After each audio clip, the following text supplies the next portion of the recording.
Bismillahirrahmanirrahim. Assalamualaikum warahmatullahi wabarakatuh. Alhamdulillahi rabbil alamin. Nahmaduhu wa nasta'inuhu wa nastaghfiruhu wa na'udzu billahi min syururi anfusina wa sayyiati a'malina. May yahdihillahu fala mudilla lahu wa may yudlilhu fala hadiyalah. Asyhadu an la ilaha illallah wahdahu la syarikalah wa asyhadu anna sayyidana wa maulana Muhammadan abduhu wa rasuluhu la nabiyya wa la rasula ba'dah.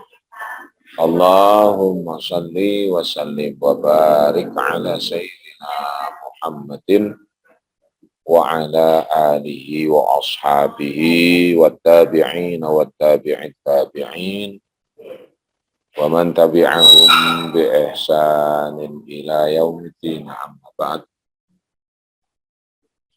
Alhamdulillah, puji syukur wonten ngarsa Allah Subhanahu wa taala ingkang sampun paring kathah kanikmatan dumateng kita sedaya, wabil khusus nikmatul iman wal Islam ingkang boten sedaya yang punika dipun paringi kalih nikmat itu, walaupun nikmat-nikmat yang lain itu diberikan, tapi khusus nikmatul imani wal Islam itu hanya diberikan kepada orang-orang tertentu saja yang memang diinginkan oleh Allah Subhanahu wa ta'ala. Dan alhamdulillah kita termasuk orang-orang yang diamanai untuk mendapatkan nikmat itu. Maka jangan pernah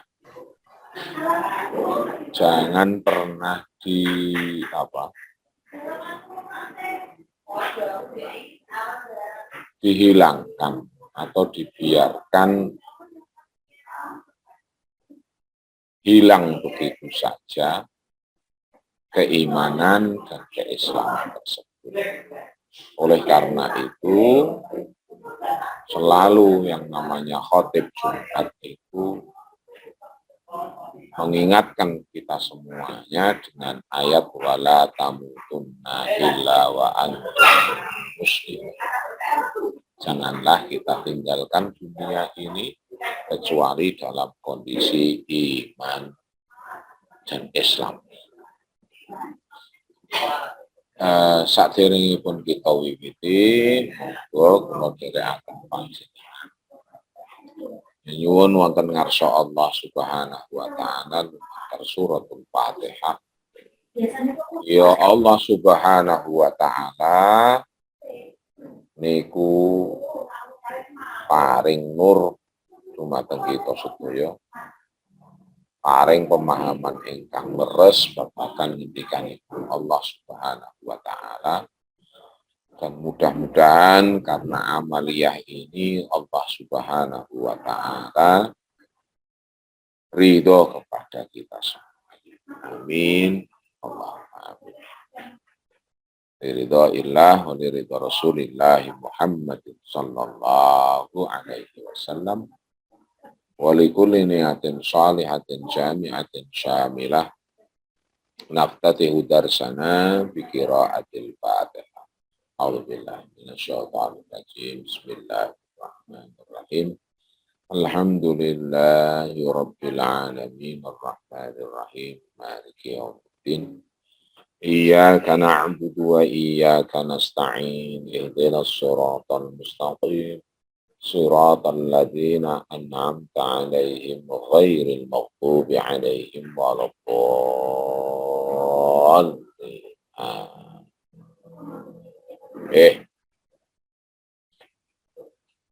Katosipun kita sampun dumugi ayat 83. Kula waos ayatipun. A'udzu billahi minasy syaithanir rajim. Bismillahirrahmanirrahim. وإذا أخذنا ميثاق بني إسرائيل لا تعبدون إلا الله وبالوالدين إحسانا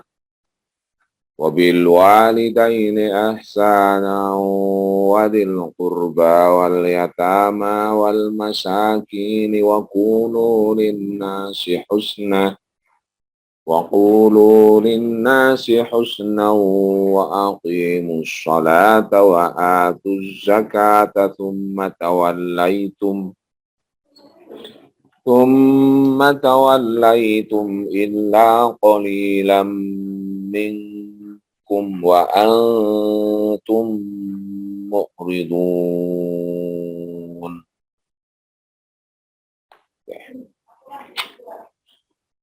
وإذا أخذنا ميثاقكم لا تسفكون دماءكم ولا تخرجون أنفسكم من دياركم ثم أقررتم وأنتم تشهدون ثم أنتم هؤلاء تقتلون أنفسكم وتخرجون فريقا منكم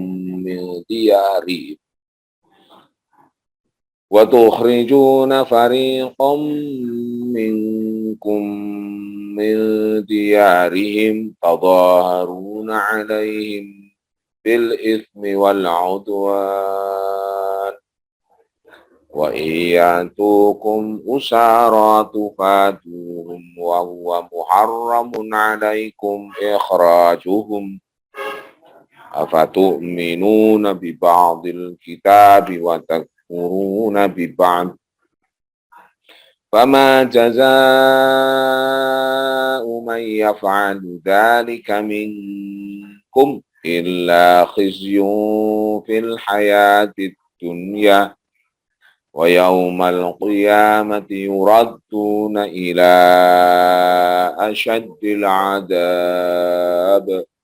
وما الله بغافل عما تعملون أولئك الذين اشتروا الحياة الدنيا بالآخرة فلا يخفف عنهم العذاب ولا هم ينصرون. Sadaqallahul azim wa nahnu ala dzalika minasyahidin. Allahumma arhamna bil Qur'an waj'alil Qur'ana rabi'a qulubina wa nuru basarina wa jalaa min rahmatika ya arhamar rahimin. Oke. Panjenengan bersani ayat 83. Di situ ada wa idza akhadna mitsaqakum. Sami persis dengan ayat 63. Di situ juga dikatakan wa idza akhadna mitsaqakum. Sama-sama wa idza akhadna mitsaqakum. Oke. Tapi bedanya kalau di ayat 83 wa idza akhadna mitsaqa bani Israil. Di sana ada kata mitsaq. Mitsaq itu berbeda dengan wa'ad. Mitsaq itu berbeda dengan al-wa'id. Di situ adalah perjanjian. Tapi perjanjian misak itu antara hamba Allah dengan Allah. Mas Ehsan, suantene. Oke. Ya. Biasanya misak itu sesuatu perjanjian yang sangat-sangat teguh, yang sangat-sangat kokoh. Maka Kalau ada perjanjian antara hamba Allah dengan Allah, dia pakainya misak. Antara Nabi dengan Allah pakainya misak. Jadi ini ada hubungannya dengan Allah Subhanahu wa Ta'ala. Antara manusia, jadi dengan manusia itu biasanya menggunakan selain misak. Hanya di perkawinan itu pakai misak.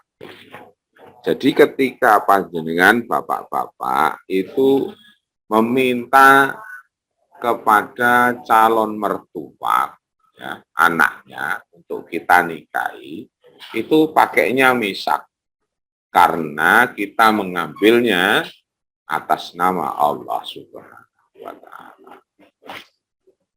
Maka ketika seorang suami itu mukul istri, itu berarti dia bukan hanya sekedar melakukan KDRT dengan istri, akan tetapi dia juga berurusan dengan Allah Subhanahu wa Ta'ala.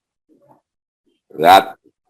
Jika seorang suami itu tidak memberikan nafkah kepada istri, itu bukan hanya sekedar melakukan ketidakadilan dengan istri, tapi pada sisi yang lain dia juga menyalahi perjanjiannya dengan Allah Subhanahu wa Ta'ala. Karena ketika menikahi seorang wanita, dia menggunakan nama Allah Subhanahu wa Ta'ala. Maka kalau misalnya ada kasus seperti halnya yang diutarakan salah satu ustadzah yang terkenal di TV, itu tidak usah begitu. Tidak usah ditutupi juga, tapi juga diingatkan. Mas, kamu meminta saya dari orang tua, itu pakai nama Allah. Diingatkan. Jadi ketika ada seorang suami itu berani menampar istri, berani melakukan KDRT, berani untuk tidak memberikan nafkah, baik lahir maupun batin, diingatkan bahwasanya ketika dirinya itu meminta sang istri itu dari orang tuanya, itu menggunakan nama Allah Subhanahu wa Ta'ala. Maka ketika sang suami itu tidak adil, tidak memberikan kewajiban atau tidak melaksanakan kewajibannya, itu urusannya bukan antara manusia dengan manusia saja, akan tetapi urusannya adalah urusan dia dengan Allah Subhanahu wa Ta'ala. Itu beratnya di situ kalau perkawinan. Oke. Jadi tidak usah ditutupi juga. Diingatkan, yang pertama diingatkan bahwasanya ketika melakukan akad pernikahan, akad nikah itu memakai nama Allah Subhanahu wa Ta'ala. Kalau misalnya dia masih tidak mengindahkan dan masih melakukan itu juga, maka kata Allah, fab'athu hakaman min ahlihi wa hakaman min ahliha. Itu pakai mediasi atau mediator dari pihak keluarga, baik keluarga laki-laki ataupun keluarga perempuan, tahu sang istri. Seperti itu. Jadi jangan cuma dipendam saja, itu tidak menyelesaikan permasalahan atau menutupi itu juga. Yo nek bojone kuwi paham, wong biasanya orang yang melakukan KDRT itu enggak paham-paham kok. Biasanya orang yang tidak melaksanakan tanggung jawabnya sebagai seorang suami atau sebaliknya sebagai seorang istri, itu kadang juga beler, paham-paham. Sudah ditutup-tutupi, tetap wae sing nglakoni kayak gitu. Nah, semacam. Maka dalam penyelesaian kasus-kasus rumah tangga itu bertingkat. Yang pertama ya antara dari pihak suami ataupun istri terlebih dahulu. Kalau belum bisa menyelesaikan, ya pakai mediasi keluarga, dan seterusnya. Oke, itu seperti itu. Jadi misak itu perjanjian antara hamba Allah dengan Allah. Nah, di sini yang melakukan perjanjian adalah Bani Israel. Jadi Bani Israel itu sudah menyatakan kesanggupannya untuk melaksanakan apa yang menjadi titah Allah Subhanahu wa Ta'ala. Dan itu lewat perantaranya, yaitu Nabiullah Musa alaihi salatu wassalam. Apa isi perjanjiannya itu? Salah satunya adalah la ta'buduna Allah, la ta'buduna illallah. Ya. Tidak menyembah kecuali selain Allah Subhanahu wa Ta'ala. Jadi tidak menyekutukan Allah. Jadi menyembahnya hanya Allah Subhanahu wa Ta'ala. Itu yang pertama. Tapi Banu Israel itu justru sebaliknya, menyalahi perjanjian itu. Apa contohnya? Ketika mereka keluar dari Mesir, melewati Laut Merah, ditunjukkan keagungan Allah dengan terbelahnya Laut Merah atas izin Allah Subhanahu wa Ta'ala, dan mereka memasuki Kanaan, daerah Kanaan, kaum Kanaan. Itu mereka mendapati penduduk Kanaan itu menyembah patung yang jasadnya itu adalah manusia dan kepalanya itu sapi. Dan dia meminta kepada Nabi Musa alaihissalam untuk dicarikan sesembahan sebagaimana kaum Kanaan menyembah patung tadi. Oke. Sampai pada akhirnya mereka menyembah yang namanya sapi. Nah, semacam. Jadi mereka menyalahi perjanjian mereka sendiri dengan Allah Subhanahu wa Ta'ala. Mereka berjanji untuk menyembah Allah Subhanahu wa Ta'ala, tapi dalam prakteknya mereka tidak melaksanakan itu. Kemudian isi dari perjanjian selanjutnya adalah wabil walidaini ihsana. Bil walidaini, dan kepada atau terhadap kedua orang tua itu ihsan.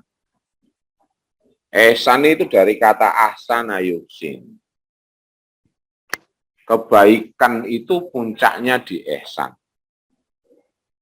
Makanya ada Mas Muhammad Ihsanuddin tuh ini. Ihsan itu puncak. Puncak dari kebaikan. Kenapa dikatakan seperti itu? Karena pernah suatu saat Rasulullah Muhammad Shallallahu Alaihi Wasallam ditanya ma huwal Islam, wa ma huwal iman, wa ma huwal ihsan sama malaikat Jibril yang pada saat itu sowan kepada Nabiullah Muhammad Shallallahu Alaihi Wasallam dalam wujud manusia. Dia mengajarkan kepada para sahabatnya Rasulullah Muhammad Shallallahu Alaihi Wasallam.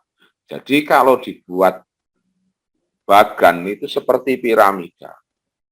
Yang bawah itu adalah Islam, yang tengah adalah iman, yang paling atas itu adalah ihsan. Kenapa demikian? Karena berbuat ihsan itu bukan melihat kepada objek. Sale nyuwun pangapunten. Putrane jenengan nakal sekalipun atau tidak mengindahkan jenengan sekalipun, atau punya teman yang sama sekali menjahati jenengan terus, selalu hibai jenengan terus, yang selalu berbuat tidak adil atau berbuat dolim kepada panjenengan terus, jenengan tetap berbuat baik kepada dia.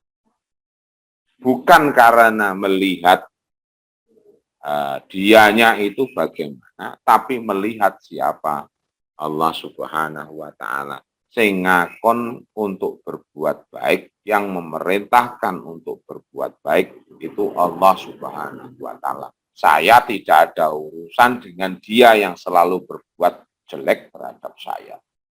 Saya tidak ada urusan orang tersebut itu sinis sama saya. Saya tidak ada urusan orang tersebut itu senengane nyikut saya. Tidak ada urusan. Tidak ada urusan omongannya pedes karo aku. Tidak ada urusan. Urusannya adalah saya dengan Allah Subhanahu wa Ta'ala.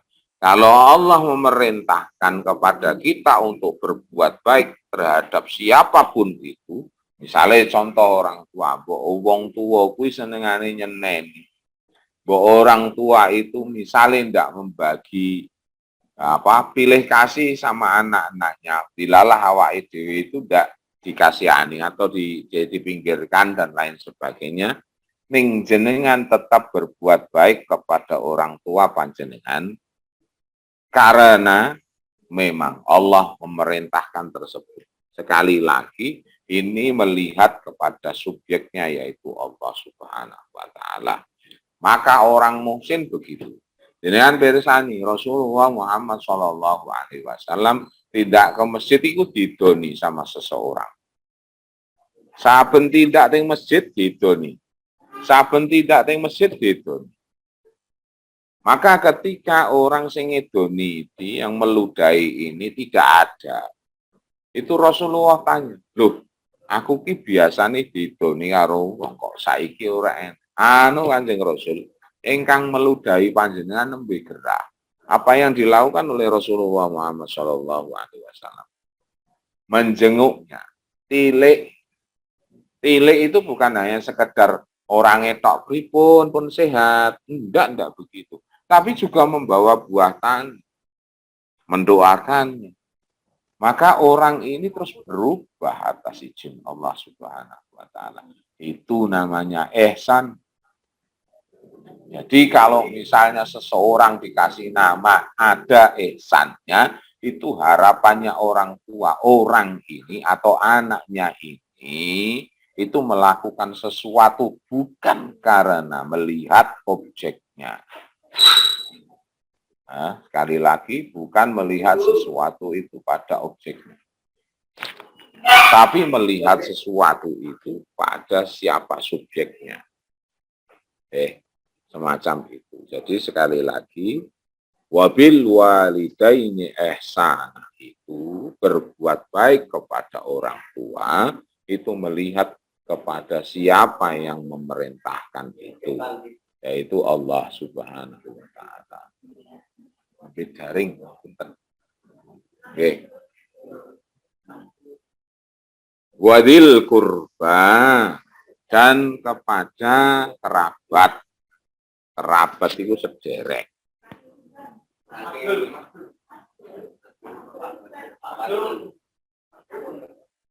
Sederek atau kerabat.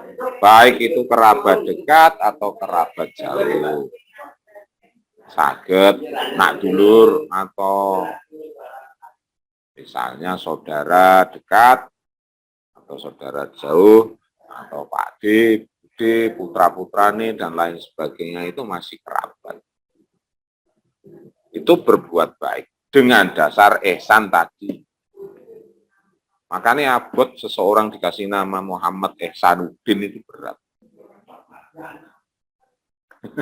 Wis ana Muhammad, ana ihsane. Nah, alamat beda. Terus wa aqimus shalah. Aqama yuqimu iqamatan. Maka di dalam terjemahan itu mendirikan. Mendirikan itu bukan mengerjakan. Tapi saya tidak setuju dengan terjemahan. Maksudnya aqama yuqimu iqamatan. Itu melaksanakan sholat. Tapi sesuai dengan syarat dan rukunnya. Rukun sholat itu kan ada. Syarat sahnya sholat itu kan ada. Jadi itu dilaksanakan dengan baik. Siji. Ya, siji. salah satu syaratnya sholat itu kan ngadep kiblat. Itu kan ketutup aurat dan lain sebagainya. Jadi ketika seseorang melaksanakan sholat itu ngerti, oh rukun sholat ini, yang dibaca ini, sing rukun dan lain sebagainya. Terus kemudian juga ada syarat sahnya sholat, dia mengetahui itu. Jadi ketika seseorang melaksanakan sholat bukan hanya sekedar melaksanakan sholat saja, tapi mengetahui. Maka ketika seseorang mengetahui rukunnya sholat, maka dia tidak akan pernah meninggalkan rukun itu. Soalnya kalau rukun ditinggalkan, sholatnya batal. Sama seperti syarat sahnya sholat. Ketika dia sudah mengetahui syarat sahnya sholat itu apa saja, maka dia tidak akan meninggalkan syarat sahnya itu. Karena kalau dia tinggalkan, maka sahnya sholatnya tidak sah. Misalnya, nyun pangapunten. Kan sekarang banyak itu mas-mas itu pakai celana. Sholatnya nganggo celana. Tapi di belakang itu kelihatan belah duburnya itu kelihatan. Iku ora sah, ora iso karena kelihatan auratnya. Salah satu syarat sahnya sholat adalah menutup aurat. Ya. Terus ngoten. Jadi kalau misalnya auratnya kelihatan, ya biar dikatakan sama seperti salah satu rukun sholat adalah membaca Fatihah. Oke, baca Fatihah. Orang baca Fatihah langsung kulhu. Nah, jadi aqama yuqimu ai iqamatus shalah itu melaksanakan sholat tapi sesuai dengan aturan-aturan yang telah ditetapkan. Itu tadi. As-shalah sendiri itu secara bahasa adalah doa. Tapi sholat yang dimaksud di sini adalah satu perbuatan yang diawali dengan takbiratul ihram dan ditutup dengan salam. Maka dulu itu pun ada istilah sholat. Tapi sholat yang dilakukan berbeda dengan sholat yang ketentuannya seperti kita. Karena syariat nabi-nabi sebelum Nabi Muhammad Shallallahu Alaihi Wasallam itu mungkin ada yang berbeda dalam pelaksanaan. Ning tetap dikatakan sholat. Kemudian wa'atuz zakah, maka antara sholat dan zakat itu kebiasaannya itu seperti hanya amanu wa aminus sholihat. Atuz zakah sampun nanti kaula aturaken. Jadi memberikan zakat, menunaikan zakat. Jadi dari dulu itu sudah ada yang namanya zakat. Dan zakat itu ada aturannya. Ketika sudah sampai nisab, kalau di dalam syariat Kanjeng Rasul Muhammad Sallallahu Alaihi Wasallam. Jadi ada nisabnya. Jadi ada halnya. Bukan asal ambil gitu saja. Jadi kalau seseorang itu memberikan zakat, ditanya, ini zakat saking nopo, Bu? Oh, niki zakat saking kula nyewake mobil. Nah, begitu. Nah, harganya sewakan berapa, Bu? Itu masih kotor, penghasilan kotor atau penghasilan bersih. Kalau diambil dari kotor, ya yang menerima dalam arti misalnya ada lembaga atau takmir masjid itu nampi zakat. Loh ini dari penghasilan kotor atau penghasilan ini dari penghasilan kotor? Oh, boten. Ini harusnya diambil dari penghasilan bersih setelah dipotong biaya-biaya. Jadi begitu. Sama dengan yang misalnya emas. Ini ki zakat emas kuno, Pak. Masih dalam arti perhiasan emas itu. Nah, perhiasan emas ini kan totalnya berapa? totalnya 50 gram. Oh, itu belum masuk nisab. Walaupun mungkin sudah 1 tahun. Kalau belum masuk nisab, ini belum zakat namanya, Bu. Tapi mungkin kalau dialihkan ke sedekah, jenengan keresobotan. Dan semacam itu, diarahkan. Jadi bukan terima begitu saja. Karena selama ini yang saya ketahui biasanya yang dalam arti nompo dari zakat orang-orang itu ya oke, matur nuwun kula serate Pak. Niki zakat jenengan sejumlah 700 tanpa diketahui ini dari apa. Pokoknya zakatnya Pak Zuhid itu 100.000 misalnya gitu. Tuh, kudu diterangke. Dan itu harus ada yang nerangke yang semacam itu. Kemudian ketika jenengan itu mengeluarkan zakat, menunaikan zakat, itu bukan terus kemudian mustahik zakatnya dipanggil. Salah itu. Berarti nyekeker ke uang. Ada orang fakir, ada orang miskin, ada ibnu sabil, dan lain sebagainya, asnaf daripada zakat itu. Mereka jenengan panggil, oh ini orang miskin, jenengan ngelek-ngelek DE no. Jadi jangan sampai kayak begitu. Kalau mau menunaikan zakat, antarkan zakat itu ke rumahnya, Bu. Ini zakat kulo. Seperti itu sehingga di sana, oh nggih Pak, matur nuwun kula tampi. Terus di sana biasanya ketika zakat itu ada yang namanya ijab dan qabul. Maka saya katakan, Bu, ini zakat kula. Kula aturaken dumateng panjenengan. Mugia berkalan, mugia Gusti Allah Subhanahu wa taala paring ridho. Terus kemudian dijawab sama yang menerima, alhamdulillah Pak, matur nuwun niki kula tampi zakat panjenengan. Mugia Allah Subhanahu wa taala bersihke dosa panjenengan, bersihke hartanipun panjenengan lan mugi Gusti Allah paring ridho. Itu namanya ijab dan qabul. Kalau pakai bahasa Arab ya monggo silakan. Dan di kitab-kitab fikih itu banyak yang semacam. Sementara selama ini enggak, mustahiknya dipanggil. Ini kok Pak, ditampilkan di depan umum dan lain sebagainya. Itu berarti jenengan nuduhke, oh, iki fakir miskin. Itu satu. Jadi bukan dengan cara yang semacam itu. Maka wa'atus zakat, tunaikan zakat, berikan kepada mereka yang butuhkan. Bukan menampilkan mereka, oh kilo wong miskin, oh kilo wong gorim, sing akeh utangi dan lain sebagainya. Loro-loro no jenengan. Sampai pada akhirnya, oh alah, Zuhid ki gorim toh. Kan dibuka wadine toh kayak. Nah, jangan seperti itu. Tsumma tawalla itu. Dan mereka sudah berjanji terhadap apa yang menjadi perjanjian mereka yang disebutkan tadi, tidak menyembah selain Allah, terus kemudian berbuat baik kepada orang tua, kepada kerabat, kepada anak yatim, gitu. Kemudian kepada orang miskin. Kan jelas-jelas yatim itu siapa? Yatim itu ketika mereka belum sampai pada umur balik.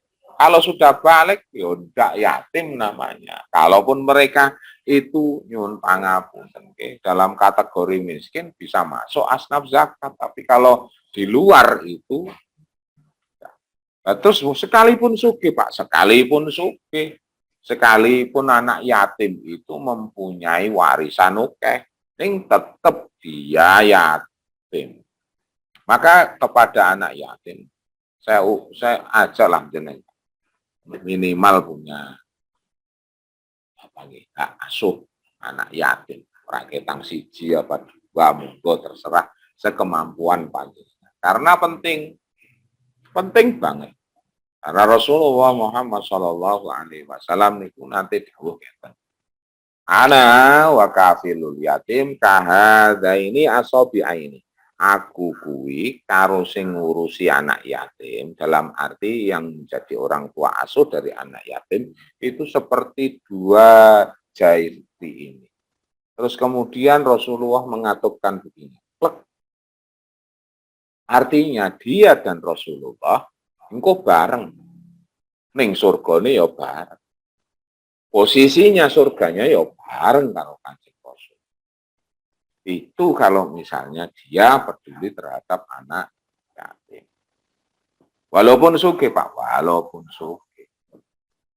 Tapi ketika sudah mentas umur balik ya sudah bukan sudah yatim lagi. Itu untuk anak yatim. Terus kemudian wal masakin. Biasanya itu kan ada fakir wal miskin. Itu bedanya apa toh? Miskin antara miskin dengan fakir. Kalau fakir dia itu tidak mempunyai pemasukan sedikit pun. Tapi kalau miskin dia punya pemasukan, akan tetapi di pertengahan bulan itu miskin. Jadi oleh karena itu kriteria miskin itu ya semacam itu kalau di dalam syariat. Tapi kalau di statistik itu beda meneh. Miskin mereka mempunyai kategori sendiri. Fakir itu mereka mempunyai kategori sendiri. Biasanya menyamakan antara fakir dan miskin. Padahal tidak, antara fakir dan miskin itu mempunyai istilah yang berbeda, mempunyai pemahaman yang berbeda. Semacam itu. Wa qulu lin-nasi husna. Mengatakan atau berkata atau bermuamalah dengan orang lain dengan dasar husna.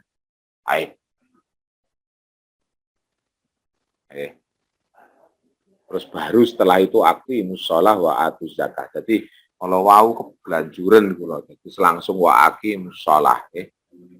Jadi berbuat baik bukan melihat objeknya, tapi melihat siapa yang memerintahkan berbuat baik itu kepada orang tua, kepada kerabat, kepada anak yatim, kepada orang miskin, dan berkata kepada manusia. Di sini mengatakan linnasi itu manusia secara umum, bukan hanya kepada orang muslim tok, tapi kepada manusia pada umumnya. Jadi di sini akhlak yang main.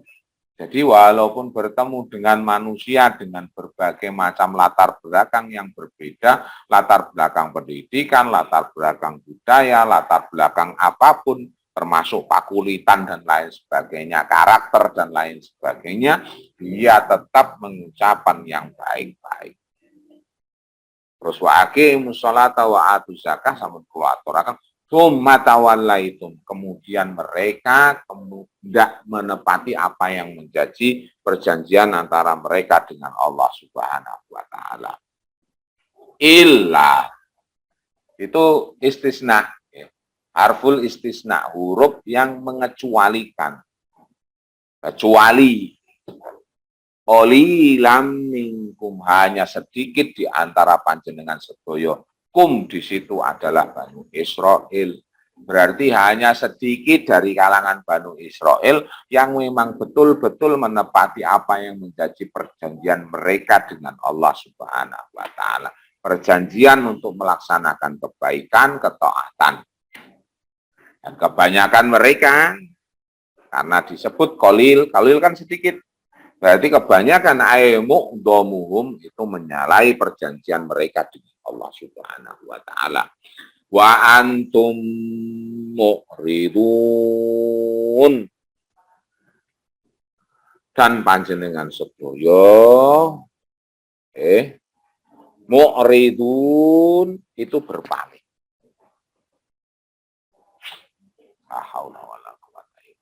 Jadi ini buat kocok penggolo awake. Walaupun kita bukan Banu Israel dan kita adalah umat Kanjeng Rasul Muhammad Sallallahu Alaihi Wasallam yang ikutnya Kanjeng Rasul.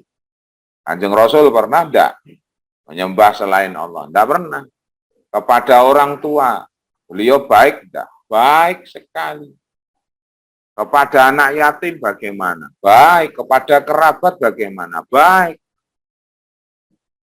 Kepada orang miskin, wong Rasulullah saja disebut Abul Masakin, bapak wong miskin. Apakah pernah mengatakan bohong atau dusta kepada orang lain? Tidak pernah. Selalu mengatakan yang paling baik. Melaksanakan sholat enggak? Oh, sangat. Melaksanakan zakat enggak? Iya. Apakah Kanjeng Rasul berpaling dari perjanjiannya dengan Tuhan? Tidak pernah. Maka siapapun yang mengikuti Kanjeng Rasul, dia sama ketaatannya kepada Allah Subhanahu wa Ta'ala. Dan Bani Israel seperti itu. Maka Rasulullah Muhammad Shallallahu Alaihi Wasallam, para sahabatnya, tabiin, tabiin, para ulama dan solihin, para aulia wa asfiya, itu mereka menyelisih apa yang dilakukan oleh Bani Israel. Mereka mengatakan sami'na wa ata'na, sementara Bani Israel sami'na wa asaina. Kami dengar tapi kamu durhakai, atau kami tidak melaksanakan perintah Allah Subhanahu wa Ta'ala. Itu menawi Bani Israel. Panjenengan bersani sakniko ayat 84. Sami masih tentang misak. Wa idza akhadna misaqakum. Napa isine? La tasfikuna dima'akum wa la tukhrijuna anfusakum min diyarikum. Apa itu? Yang pertama, karena wa idza akhadna mitsaqakum sampun kula aturaken saderengipun. Nah, di sini la tasfikuna dima'akum. Jangan menumpahkan darahmu. Maksudnya pripun? Jangan melakukan pembunuhan. Kalau jenengan pengen tahu perjanjian antara mereka dengan Tuhan, dengan Allah Subhanahu wa Ta'ala, baca Ten Commandment. 3 perintah. Maka di sana ada larangan membunuh sesama manusia, tidak boleh. Safakut dima, ayasfikuna dima'akum, itu menumpahkan darah, artinya melakukan pembunuhan. Kum itu antara kamu dengan saudaramu yang lain. Apakah mereka melaksanakan itu? Jelas mereka melaksanakan dalam arti melakukan pembunuhan. Jangankan antara sesama mereka nggak peduli loh. Jadi di Madinah itu ada Bani Kunoiko, ada Bani Nadir, ada Bani Quraidah. Walaupun podo-podo Yahudi, nening mereka itu berseteru antara satu dengan yang lain.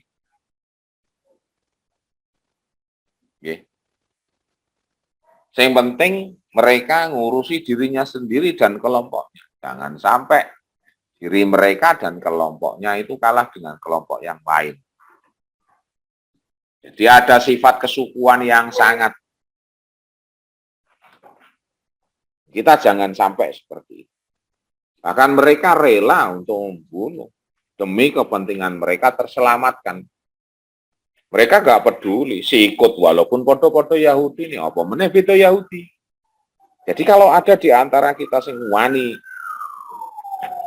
mementingkan diri sendiri dengan cara menyikut temannya, mengorbankan temannya, yang penting aku ora dan lain sebagainya, niku sifat Yahudi sing kedah jenengan tilar. Ada kan di antara kita yang kayak gitu, mengorbankan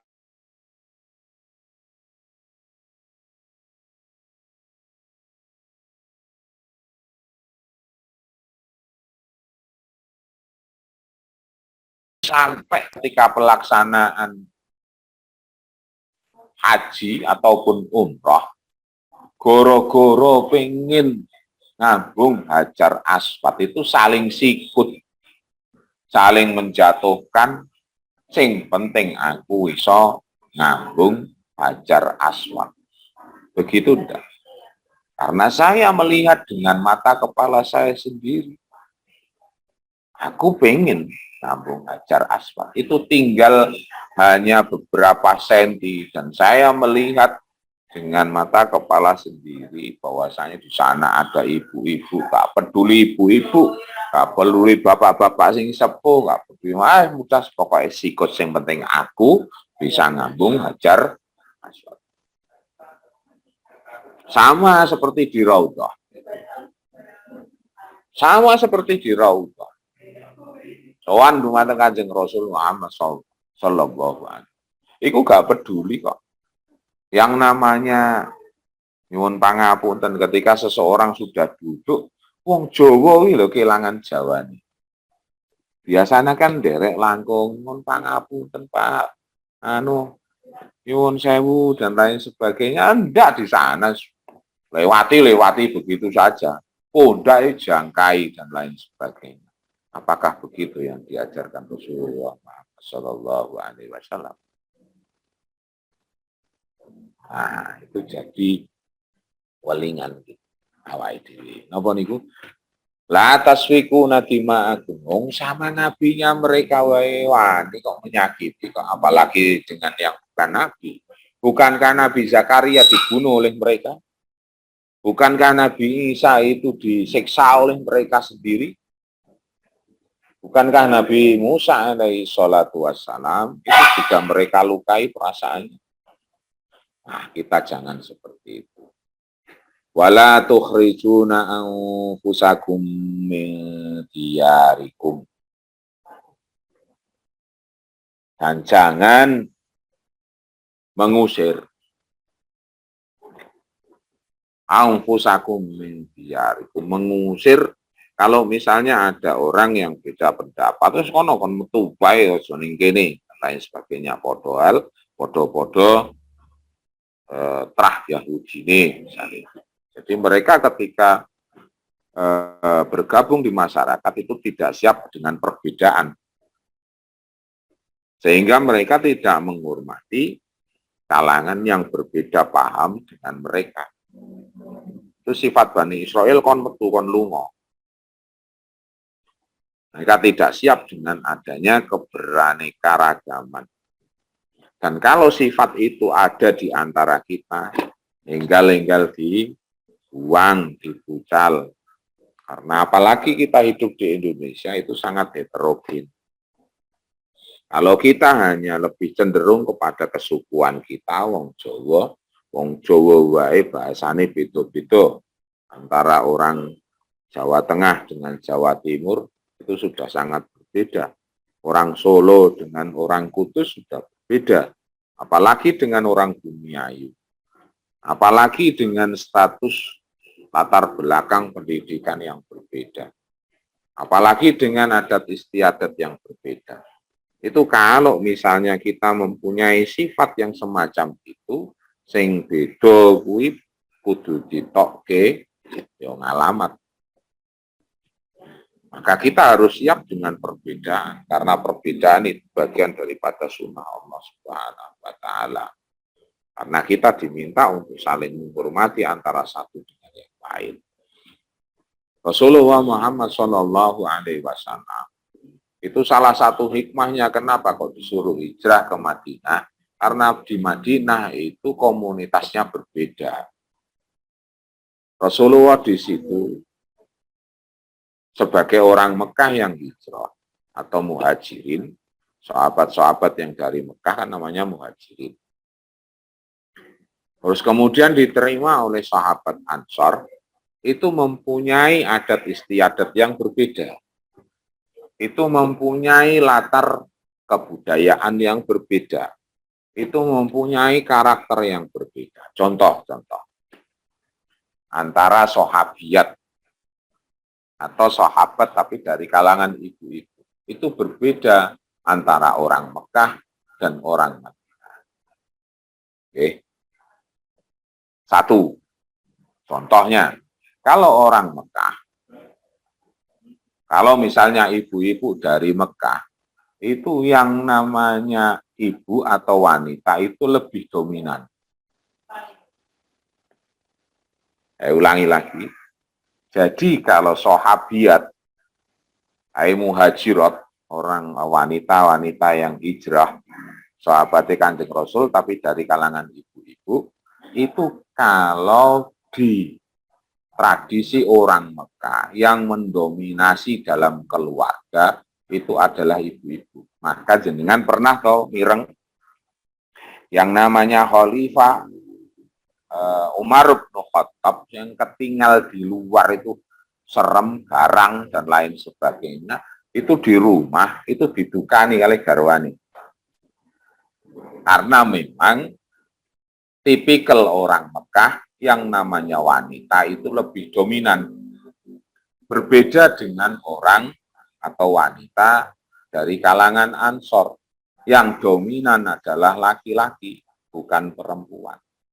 Maka ketika seorang muhajir, artinya orang sahabat yang hijrah ke Madinah, itu terus kemudian menikah dengan wanita Ansor, maka akan ada perpaduan tradisi yang berbeda. Itu kalau mereka tidak terbuka atau kekeh dengan tradisinya mereka sendiri atau karakternya mereka sendiri, maka di sana akan ada benturan. Itu dari sisi wong iman podo iman. Terus kemudian yang kedua, bisa maka antara suku dari dulu podo-podo wong Islami, antara suku Khadraj dan Aus, itu saderenge Kanjeng Rasul hijrah itu saling bermusuhan. Maka oleh Rasulullah Muhammad Shallallahu Alaihi Wasallam mereka disaudarakan, baik yang dari Mekah dengan Madinah disatukan, baik suku-suku yang ada di Madinah juga disatukan, karena podo agamane disatukan dalam wadah ukhuwah Islamiyah. Oke, itu. Terus kemudian di sana juga ada suku-suku lain yang mempunyai agama yang berbeda. Salah satunya adalah Yahudi. Ada Banu Quraidah, ada Banu Quraidah, ada Banu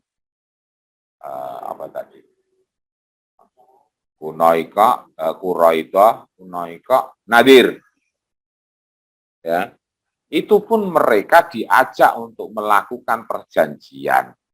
Jadi ini rumah besar Madinah itu yang hidup di dalamnya orang Islam dan orang-orang selain Islam, itu diminta ini rumah besar kita, ayo jogo bareng-bareng. Namanya Misak Madinah. Apa itu perjanjian Madinah? Nah, kalau misalnya Madinah ini diserang oleh orang lain, maka baik Muslim ataupun non-Muslim harus mempertahankan Madinah ini, karena ini adalah rumah besar bersama. Podo ndak karo Indonesia? Iya. Arepo agamane apa? Indonesia itu adalah rumah besar kita yang harus kita jaga. Jangan sampai ini terus kemudian pecah hanya karena nyuwun pangapunten. Beda pemahaman, beda aliran, beda agama, dan beda suku. Maka pemahaman yang diikuti oleh Bani Israel itu sangat berbahaya. Soalnya apa? Kalau beda kon metu wae. Apa itu? Wala tukhrijuna anfusakum min diyarikum. Nggih. Kemudian ayat itu diteruskan summa aqrartum. Kemudian mereka berikrar. Padha karo Indonesia toh. Bertanah air satu, tanah air Indonesia. Berbahasa satu, bahasa Indonesia. Dan seterusnya. Ini sama. Mereka juga berikrar. Tapi ikrar mereka itu tidak dilaksanakan. Wantum tasyadun. Kemudian semuanya mereka menyaksikan itu. Bahwasanya mereka sudah berikrar semacam itu. Tapi tetap yang namanya mereka pemikirannya itu lokali. Jadi bukan globali. Bukan secara global tapi lokal. Aku keong ini, aku beda lunga, kene daerahku koyo ngene iki. Bukankah kita masih ada yang kayak gitu?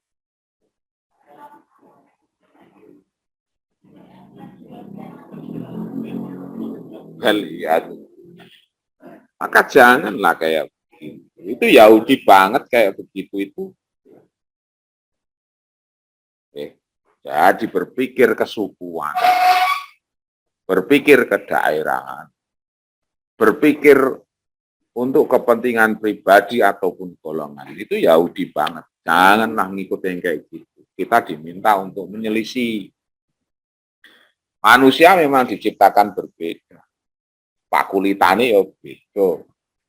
Mripate ana sing sipit, ana sing ora. Rambutnya ya beda-beda. Bahkan sidik jari antara orang satu dengan orang lain ya berbeda. Agamanya juga berbeda-beda. Suku bangsanya juga beda-beda. Tapi di sana itu untuk menghormati antara satu dengan lain. Contoh itu, nggak usah ado-ado awake dhewe lho awake dhewe. Itu lebih sering tidak menghormati daripada menghormati. Podo-podo salate iki lho gak menghormati. Nggih mboten, Mang Pirsani, nggak usah jauh-jauh. Kita sendiri saja, kita introspeksi. Sebagian besar yang namanya penduduk Indonesia itu menggunakan madhab Imam Syafi'i dan semuanya tahu itu. Ini contoh aja. Harusnya ketika seseorang mengetahui sebagian besar penduduk Indonesia itu madhab Imam Syafi'i, jadi dia harus tahu ketika mengimami dalam madhab Imam Syafi'i ketika membaca Fatihah itu, Bismillah adalah ayat yang pertama. Bismillahirrahmanirrahim itu ayat yang pertama. Jadi kalau misalnya ada imam ora maca bismillah, ya mesake ndak sama jamaahnya. Orang gagas, imam orang gagas. Kalaupun baca bismillah itu sir. Kalau misalnya jenengan jadi imam bacanya sir, kira-kira jamaah itu terus gali be. Aduh, mocone ridik, jadi tidak semuanya krungu. Nah, sini ngarepan mungkin krungu, yang di belakang-belakang gak krungu. Aduh, imam merah maca bismillah, kan bisa jadi menduga kayak begitu. Oke, betul. Kecuali makmum merah gagas arep maca bismillah apa ora, pokok men aku salat, makmum ra cetha ngono kuwi. Yang penting aku salat. Tidak begitu. Contoh, Imam Sudais loh, Imam Sudais. Itu kalau di Saudi, itu bismillahir atau bahkan mungkin langsung alhamdulillahirobbilalamin. Tapi ketika beliau datang ke Indonesia di Jakarta dan beliau mengetahui secara mungkin ya lewat pembisik dan mengetahui bahwasanya Indonesia itu madhab Imam dari Imam Asy-Syafi'i, ketika sholat itu bismillah banter. Dia meninggalkan tradisi yang dia biasa dilakukan ketika di Mekah. Dan ketika subuh, dia pakai kunut. Karena mengetahui sebagian besar penduduk Indonesia madhab Imam Syafi'i. Seperti itu. Iki podo-podo ngajeni. Kecuali jenengan, itu terus kemudian jadi imam, ning daerah di mana madhab duduk madhab Imam Asy-Syafi'i. Jenengan maksa nganggo kunut. Tanyakan dulu jamaah, ini pripun, Mbak? Dari madhab Imam Asy-Syafi'i napa mboten? Misale jenengan diangkat misalnya pernah ke daerah Maroko misalnya ya, Maroko atau di daerah Turki, dia itu Hanafi. Fikih. Jenengan maksa nganggo kunut. Wah, jenengan itu berarti kurang menghormati yang ada di daerah situ. Dia harus mengetahui, aku ini ngendi. Oh, aku neng Karanganyar. Karanganyar itu bagaimana sikapnya? Oh, aku neng Boyolali. Wonge kaya piye dan lain sebagainya. Maka dimanapun kita berada, kudu ngerti adat istiadat ning kono ki kaya apa. Macam itu. Itu seperti itu. Ayat 84. Mereka sudah berikrar sekalipun mereka selisih. Jadi mereka nggak menepati apa yang mereka ikrarkan. Kemudian ayat 85. Oh, setengah loro. Saya kira itu aja dulu sampai 84. Soalnya ayat 85 itu panjang. Kumaan tumba ula itakkuluna angkusakum dan seterusnya. Yang intinya mereka tidak melaksanakan apa yang mereka ikrarkan atau yang mereka janjikan. Kan mudah-mudahan yang sedikit ini bisa bermanfaat, menjadikan kita lebih wise, lebih bijaksana ketika kita bertemu dengan orang lain yang berbeda dengan kita. Jangan sampai sifat-sifat atau perilaku yang dilakukan oleh Bani Israel itu kita ikuti. Selama mereka ada ketaatan kepada Allah, maka kita ikuti, tidak ada masalah. Kita tutup pertemuan kita pada siang hari ini dengan bacaan alhamdulillah. Alhamdulillahirabbil alamin. Kafaratul majlis. Subhanakallahumma wa bihamdika asyhadu an la ilaha illa anta astaghfiruka wa atubu ilaik. Aku qauli hadza astaghfirullahaladzim. Assalamualaikum warahmatullahi wabarakatuh.